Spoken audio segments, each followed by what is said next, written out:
আসসালামু আলাইকুম। আর কি চাও ভাই?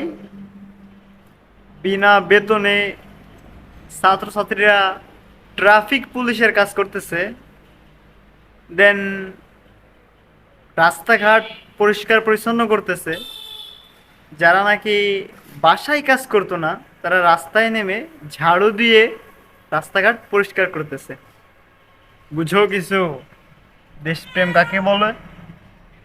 বেতন দিয়েও কর্মচারীদেরকে এভাবে কাজ করানো যায়নি। আর ফ্রিতে দেশপ্রেমে, দেশের প্রতি ভালোবাসা তাদের মনে জন্ম নিয়েছে, দেশ তারা নতুন করে সাজাতে চাচ্ছে।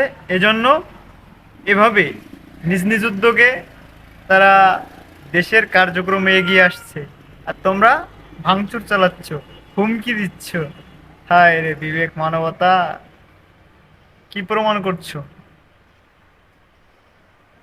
ছাত্রছাত্রীদের থেকে কিছু শিখো। আসলে জ্ঞান অর্জন করা কতটা জরুরি এটা বুঝতে পারছো? দেশটাকে সুন্দর করে সাজাতে হইলে, দেশের জন্য কিছু করতে হইলে এখনো অনেক সময় আছে। চলে আসেন রাস্তায়। বিভিন্নভাবে দেশ সাজানো যায়। তাই বলে কারোর সাথে অন্যায় অবিচার করে নাই। দেখলাম বাজারের দ্রব্যমূল্যের যে দাম, এইটা পর্যবেক্ষণের জন্য বিশ্ববিদ্যালয়ের ছাত্রছাত্রীরা আসছে। এটা দেখে খুবই ভালো লাগলো।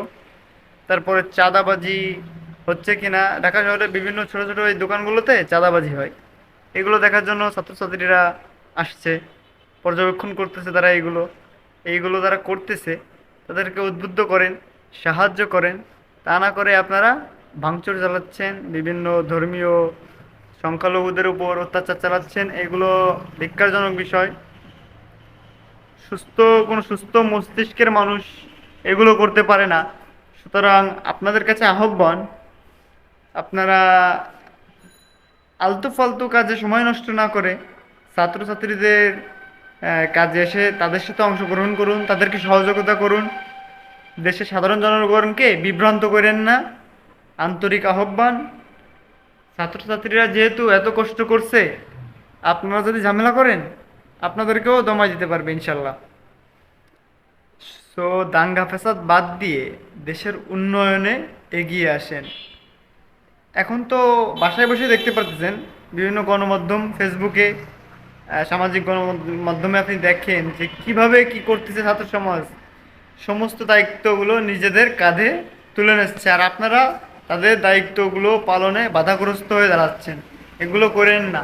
আন্তরিক আহ্বান, দেশের জন্য কিছু করার চেষ্টা করেন। না হলে যে করতেছে তাকে করতে দেন, বাধাপ্রাপ্ত বা বাধা দিয়েন না। আসসালামু আলাইকুম।